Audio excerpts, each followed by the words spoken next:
उपचुनाव का चक्रव्यूह। जी हां, नमस्कार। बंसल न्यूज की खास पेशकश में आपका स्वागत है। मैं हूं दीपक मिश्रा।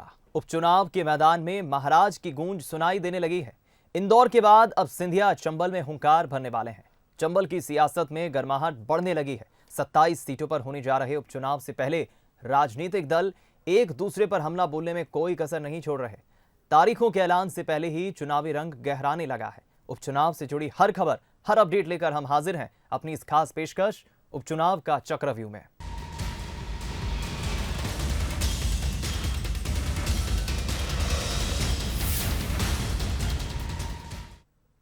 राज्यसभा सांसद और बीजेपी के वरिष्ठ नेता ज्योतिरादित्य सिंधिया के ग्वालियर चंबल अंचल के दौरे से पहले सियासी सरगर्मियां तेज हो गई हैं। बीजेपी जहां सिंधिया के दौरे को लेकर उत्साहित है, तो वहीं कांग्रेसी खेमे में बेचैनी देखने को मिल रही है। दौरे को ऐतिहासिक बनाने के लिए सिंधिया समर्थकों ने कमर कस ली है और बीजेपी का दावा है कि महाराज के दौरे के वक्त दूसरी पार्टियों के करीब 10,000 कार्यकर्ता बीजेपी में शामिल होंगे। 6 महीने बाद चंबल में गूंजेगी महाराज की हुंकार। बीजेपी दौरे को ऐतिहासिक बनाने को तैयार। बीजेपी ने की कांग्रेस को झटका देने की तैयारी। क्या सेंधमारी से निकलेगी बीजेपी की जीत की राह? प्रदेश की 27 सीटों पर होने वाले उपचुनाव के लिए बीजेपी और ज्योतिरादित्य सिंधिया ने तैयारियां तेज कर दी हैं।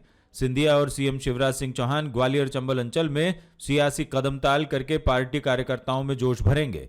चंबल में होने वाले चुनावी शंखनाद में ज्योतिरादित्य सिंधिया, मुख्यमंत्री शिवराज सिंह चौहान, बीजेपी के प्रदेश अध्यक्ष विष्णुदत्त शर्मा, केंद्रीय मंत्री नरेंद्र सिंह तोमर, प्रदेश के गृह मंत्री नरोत्तम मिश्रा शामिल होंगे। सभी दिग्गज 22 अगस्त से 24 अगस्त तक क्षेत्र में डेरा डालेंगे। इस दौरान दूसरी पार्टियों के करीब 10,000 कार्यकर्ता बीजेपी में शामिल होंगे, ऐसा बीजेपी का दावा है। बीजेपी का दावा यह भी है कि ग्वालियर चंबल अंचल की 34 विधानसभा सीटों के कांग्रेस कार्यकर्ता बीजेपी की सदस्यता ग्रहण करेंगे। बीजेपी का कहना है कि जैसे ही इतनी संख्या में कांग्रेस के लोग बीजेपी ज्वाइन करेंगे, वैसे ही बीजेपी की जीत की राह तैयार हो जाएगी। ग्वालियर चंबल में शायद यह पहला मौका होगा जब सियासत के दिग्गज एक मंच से कांग्रेस की घेराबंदी करेंगे। ग्वालियर चंबल संभाग की 34 विधानसभाओं का, जिसमें से एक गुना जिला पहले भोपाल में सदस्यता ले चुका है, बाकी सारी की सारी विधानसभाओं के कांग्रेस के वो कार्यकर्ता जिन्होंने 20-20, 25-25, 30-30 साल कांग्रेस में रह के काम किया है, वो आज सिंधिया जी के नेतृत्व में भारतीय जनता पार्टी की सदस्यता लेंगे। और इस ग्वालियर चंबल संभाग की सारी सीटों का जो चुनाव होने वाला है, 16 सीटें हैं ग्वालियर चंबल संभाग की, ये सारी की सारी सीटें भारतीय जनता पार्टी चुनाव में विजयी होगी, क्योंकि विकास भी है, माननीय मुख्यमंत्री जी का अपना जो व्यक्तित्व है और सिंधिया जी के प्रति जो आस्था है लोगों में, वो दोनों का एक मिलन होगा 22, 23 और 24 तारीख में ग्वालियर में। बीजेपी के दावों ने फिलहाल कांग्रेस की परेशानी बढ़ा दी है। सिंधिया का दौरा कांग्रेस के लिए अग्नि परीक्षा से कम नहीं है। इन सब में भी कांग्रेस सिंधिया और सीएम शिवराज के दौरे और सदस्यता अभियान को लेकर सवाल उठा रही है। कांग्रेस का कहना है कि ग्वालियर चंबल अंचल में कोरोना कोहराम मचाए हुए हैं, ऐसे में बीजेपी नेताओं का आना खतरे से खाली नहीं। वहीं कांग्रेस का कहना है कि सिंधिया के दौरे से उन्हें कोई फर्क नहीं पड़ता। बीजेपी के सदस्यता अभियान पर तंज कसते हुए कांग्रेस का कहना है कि बीजेपी विश्व की सबसे बड़ी पार्टी होने का दावा करती है। बीजेपी ने मिस्ड कॉल के जरिए भी सदस्यता अभियान चलाया था, लेकिन चुनाव में उसकी हवा निकल गई थी। सिंधिया पर हमला बोलते हुए कांग्रेस ने कहा कि जो खुद अपनी सीट नहीं बचा पाए, वो क्या 10,000 लोगों को बीजेपी ज्वाइन कराएंगे। जहां तक कहा जा रहा है कि 10,000 लोगों को वे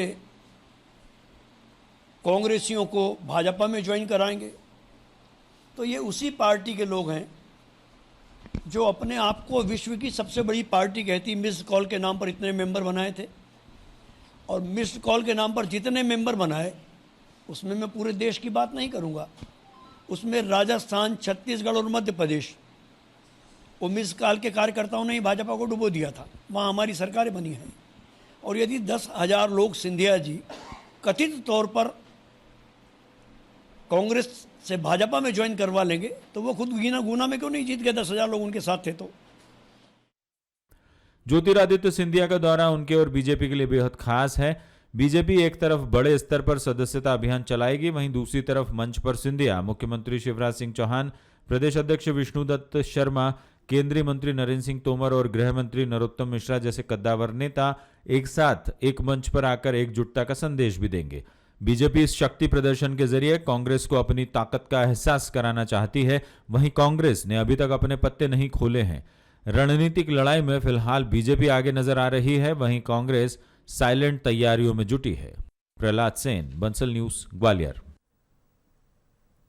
इधर मध्य प्रदेश के सियासी गलियारों में अवैध उत्खनन का मुद्दा एक बार फिर जोर पकड़ता नजर आ रहा है। कांग्रेस का आरोप है कि नर्मदा, चंबल, सिंध सहित प्रदेश की सभी छोटी बड़ी नदियों में जोर शोर से अवैध खनन चल रहा है। पूर्व मंत्री और कांग्रेस के वरिष्ठ नेता गोविंद सिंह ने अवैध खनन के खिलाफ चंबल और सिंध नदी की पदयात्रा करने का ऐलान कर दिया है। डॉक्टर गोविंद सिंह ने पकड़ी गांधी की राह। उपचुनाव के पहले उत्खनन के मुद्दे को देंगे हवा। अवैध खनन के खिलाफ करेंगे पदयात्रा। उपवास के बाद चंबल सिंध की करेंगे परिक्रमा। ज्योतिरादित्य सिंधिया के बागी होने के बाद प्रदेश की सरकार गंवाने वाली कांग्रेस दोबारा सत्ता के शिखर पर काबिज होने के लिए हर संभव कोशिश कर रही है। शायद यही वजह है कि कांग्रेस 2018 के विधानसभा चुनाव की तरह एक बार फिर से अवैध खनन को मुद्दा बनाने की तैयारी में जुट गई है। 2018 के चुनाव में इस मुद्दे पर कांग्रेस को जनता का समर्थन भी मिला था। पूर्व मंत्री डॉक्टर गोविंद सिंह लगातार इस मसले पर बीजेपी सरकार को घेरते रहे हैं। अब गोविंद सिंह गांधी की राह पर चलते हुए चंबल और सिंध नदी की परिक्रमा करने जा रहे हैं। इस यात्रा में उनका साथ कंप्यूटर बाबा और कई कांग्रेस नेता देंगे। डॉक्टर गोविंद सिंह का आरोप है कि चंबल और सिंध नदी में एनजीटी की रोक के बावजूद राजनीतिक संरक्षण में खनन माफिया धड़ल्ले से खनन कर रहा है। यात्रा से पहले डॉक्टर गोविंद सिंह 15 अगस्त को एक दिन का उपवास और धरना भी दे चुके हैं।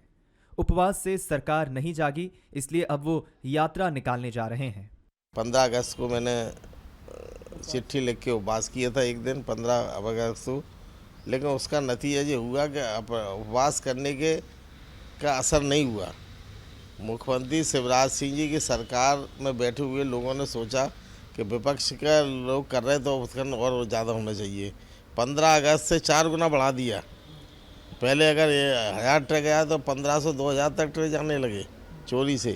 तो मैंने भी तय किया कि नदी को बचाना है, पानी बचाना है, नदी जो उजड़ रही हैं। तो नदी बचाओ पदयात्रा हमारी चालू होगी लार से भिंड तक, और फिर सोड़ा नदी के और रौन क्षेत्र में 5 दिन हमारी यात्रा सिंध नदी पर होगी और 2 से 3 दिन यात्रा हमारी चंबल नदी में। मध्य प्रदेश में 2018 के विधानसभा चुनाव से पहले पूर्व मुख्यमंत्री दिग्विजय सिंह और मुख्यमंत्री शिवराज सिंह चौहान ने भी नर्मदा यात्रा की थी। प्रदेश की नदियों में अवैध खनन को लेकर कांग्रेस की तरफ से लगाए जा रहे कांग्रेस के आरोपों पर बीजेपी लगातार हमला बोलती रही है। गृह मंत्री नरोत्तम मिश्रा कई बार कह चुके हैं कि कांग्रेस की नजर रेत और शराब पर है। नरोत्तम मिश्रा का कहना है कि गोविंद सिंह की चिंता पुरानी है, अगर वो प्रमाण दे दें तो कार्रवाई जरूर होगी। रेत पे बयान दे रहे हैं, शराब पे बयान दे रहे हैं, इससे आप समझ सकते हो कि उनकी निगाहें कहां हैं। बारिश कहां ज्यादा हो गई, कहां कम हो गई, कोरोना का क्या हो रहा है, कैसे ठीक होगा, कांग्रेस पार्टी को जन जागरण अभियान चलाना चाहिए था, इस पर बात नहीं कर रहे। रेत पे, खेत पे, शराब पे बात कर रहे हैं। आज भी आपको कुछ करने की जरूरत नहीं है, आप तो हमें प्रमाण दो, हम कार्रवाई करेंगे। प्रदेश में अवैध उत्खनन के साथ साथ बेरोजगारी, किसान कर्ज माफी, बढ़े हुए बिजली के बिल जैसे तमाम मुद्दे हैं जिन पर बीजेपी और कांग्रेस आमने सामने है। गोविंद सिंह की पदयात्रा और परिक्रमा के बाद उपचुनाव से पहले अवैध खनन का मुद्दा एक बार फिर तूल पकड़ता दिखाई दे रहा है। पूर्व मंत्री और कांग्रेस के वरिष्ठ विधायक सितंबर महीने में चंबल और सिंध नदी की पदयात्रा पर निकल रहे हैं, जिससे पूरे प्रदेश की जनता को एक मैसेज देने की कांग्रेस की कोशिश है कि प्रदेश में अवैध उत्खनन जोरों शोरों से एक बार फिर सत्ता परिवर्तन के बाद शुरू हो चुका है। कैमरामैन पंकज तोमर और भरत बुंदेला के साथ बंसल न्यूज के लिए भोपाल से वासु चौरे। मध्य प्रदेश के उपचुनाव विकास के मुद्दे पर लड़े जाएंगे। सीएम शिवराज ने इस बात के संकेत दिए हैं और इसी बात को आगे बढ़ाते हुए सीएम ने 2 दिनों में 2 जनहितैषी घोषणाओं का ऐलान किया है। मगर कांग्रेस को ये घोषणाएं केवल चुनावी जुमले लगते हैं। कांग्रेस ने जनता से सावधान रहने के लिए कहा है, तो वहीं बीजेपी का कहना है कि कांग्रेस हमला करे मगर सड़क पर आकर, ट्विटर और विज्ञापन के जरिए नहीं। 2 दिन में 2 बड़ी घोषणाएं, दोनों जनहितैषी। एक युवाओं के लिए, जिसमें सरकारी नौकरी में मध्य प्रदेश के युवाओं को तरजीह मिलेगी, अब केवल मध्य प्रदेश के बच्चों को दी जाएगी। और इसके दूसरे दिन गरीबों के लिए, जिसमें गरीबों को 1 रुपए किलो गेहूं और चावल देने का सीएम ने ऐलान किया। राशन वितरण का काम प्रारंभ किया जाएगा।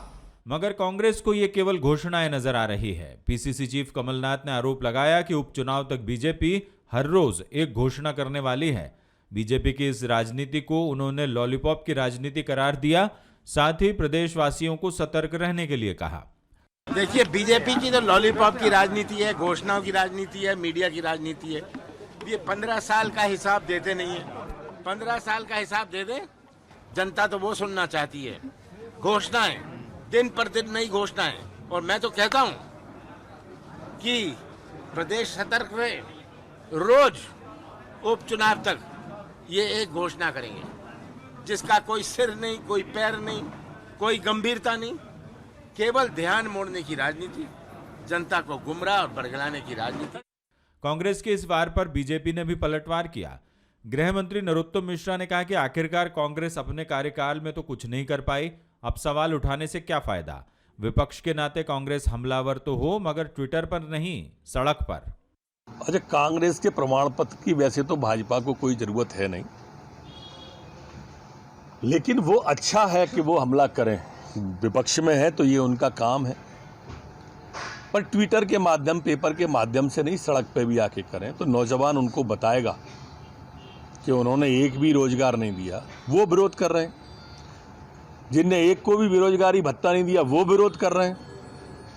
जिनने एक वैकेंसी निकाली नहीं वो विरोध कर रहे हैं। अरे हम वैकेंसी निकाल रहे हैं और भर्ती कर रहे हैं, इसमें विरोध कैसा? आपको करना था, आप नहीं कर पाए, हम कर रहे हैं तो विरोध कर रहे हो। उपचुनाव की तारीखें तय नहीं हुई है, मगर जिस तरह से चुनाव आयोग ने राज्यों से रिपोर्ट मांगी है तो यह कहा जा रहा है कि बिहार विधानसभा के साथ अक्टूबर में मध्य प्रदेश में चुनाव हो सकते हैं। ऐसे में बीजेपी और कांग्रेस दोनों सक्रिय तो हुए ही है, बयानबाजी भी तेज हो गई है। वासु चौरे, बंसल न्यूज, भोपाल।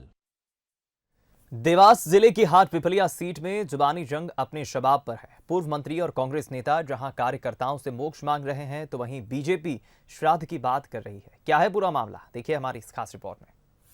हाट पिपलिया में जीतू पटवारी ने मांगा मोक्ष।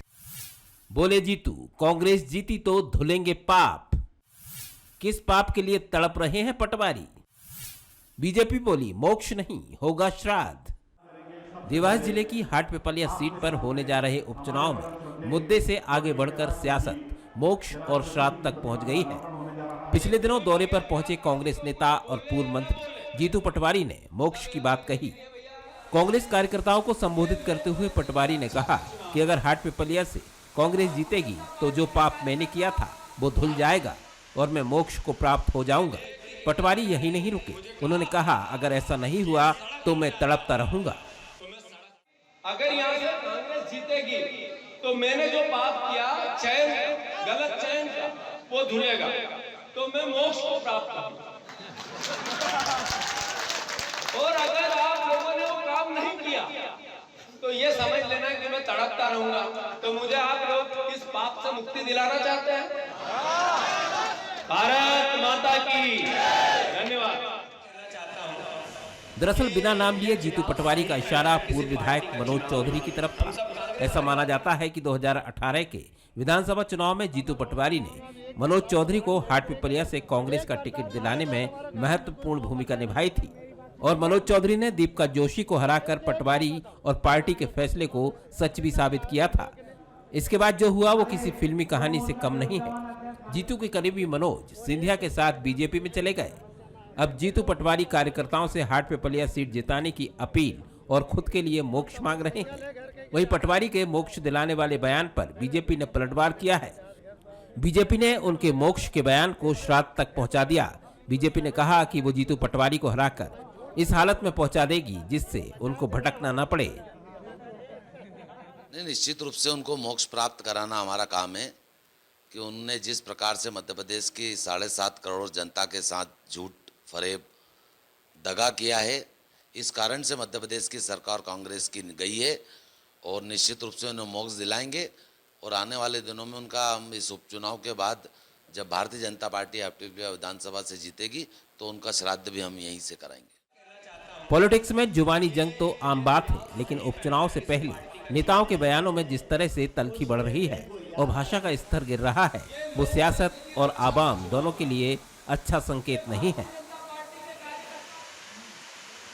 एक व्यक्ति कहता है कि मुझे कहा अमिताभ शुक्ला, बंसल न्यूज, देवास। तो मैं सड़क पे आ गया।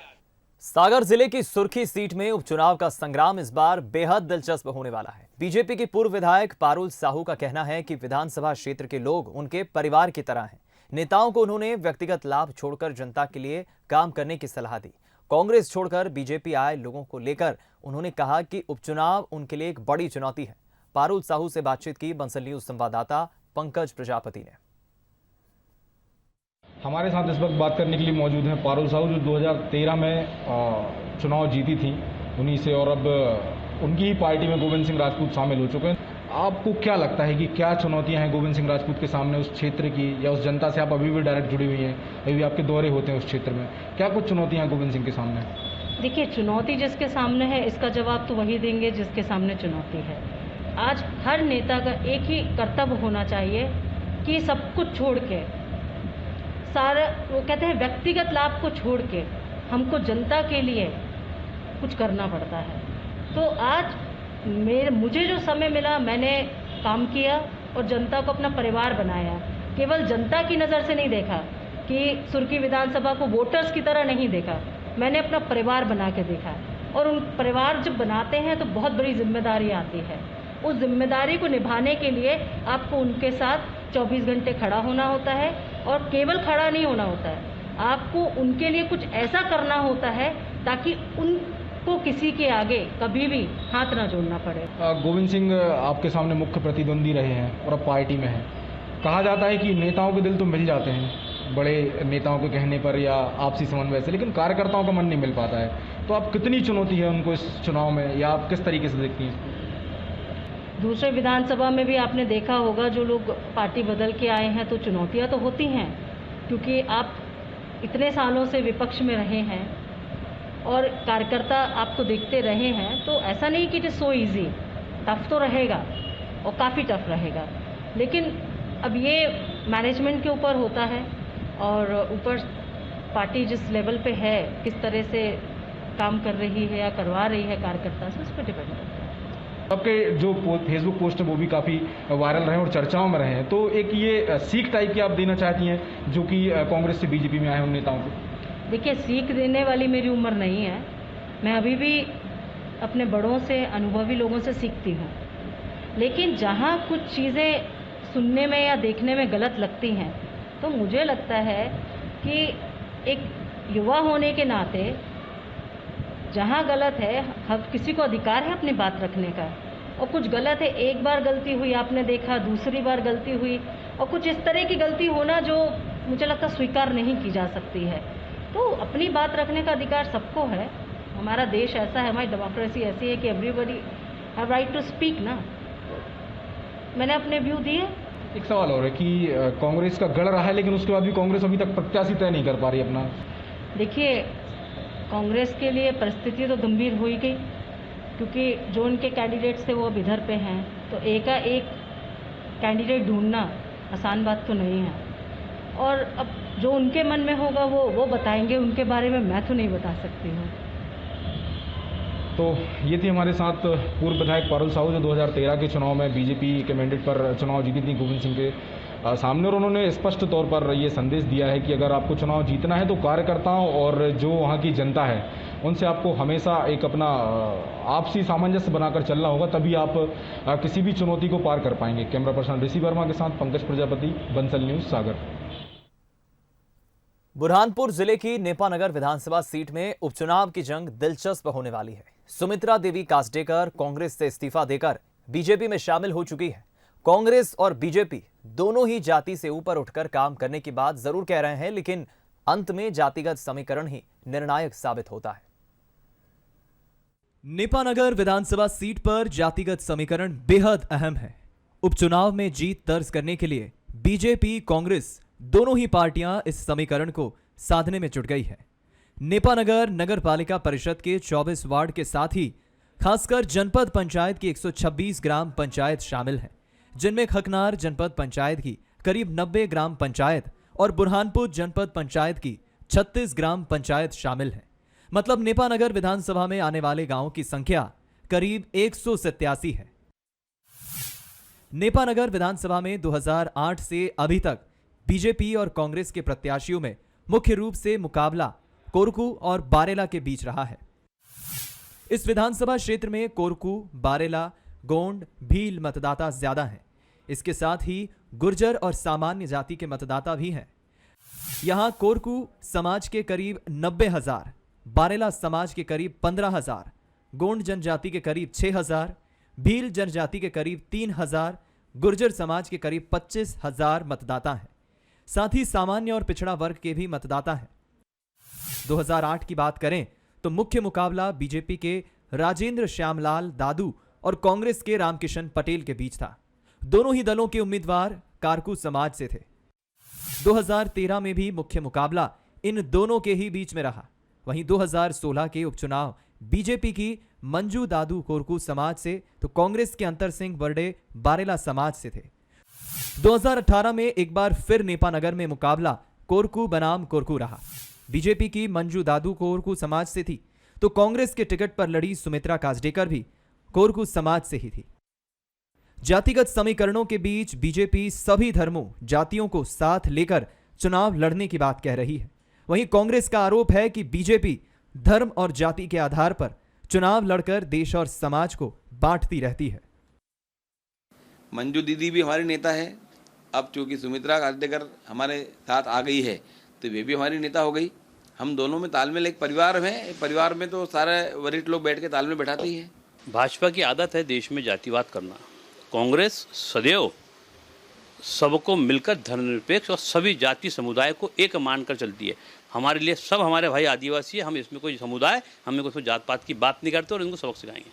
2018 के चुनाव में बीजेपी की मंजू दादू और कांग्रेस की सुमित्रा देवी काजडेकर दोनों कारकू समाज से थी। अब यह देखना दिलचस्प होगा कि इस बार कांग्रेस और बीजेपी किस समाज के प्रत्याशी को उपचुनाव में मौका देगी। जाति के जाल में उलझी नेपानगर सीट पर इस बार कौन जीत का परचम लहराएगा, यह तो चुनाव नतीजों के बाद ही तय हो पाएगा। गोपाल देवकर, बंसल न्यूज, बुरहानपुर। तुम्हारी खास पेशकश उपचुनाव का चक्रव्यूह में फिलहाल इतना ही। दीजिए इजाजत, नमस्कार।